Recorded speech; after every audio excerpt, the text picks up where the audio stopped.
ജാതനെന്നാകിൽ വരും സുഖം ദുഃഖവും.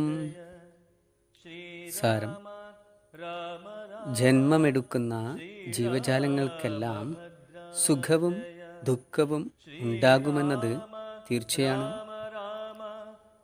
കർമ്മഫലങ്ങൾ അനുഭവിച്ചു തീർക്കുവാനാണല്ലോ വിവിധ ജന്മങ്ങൾ എടുക്കുന്നത്.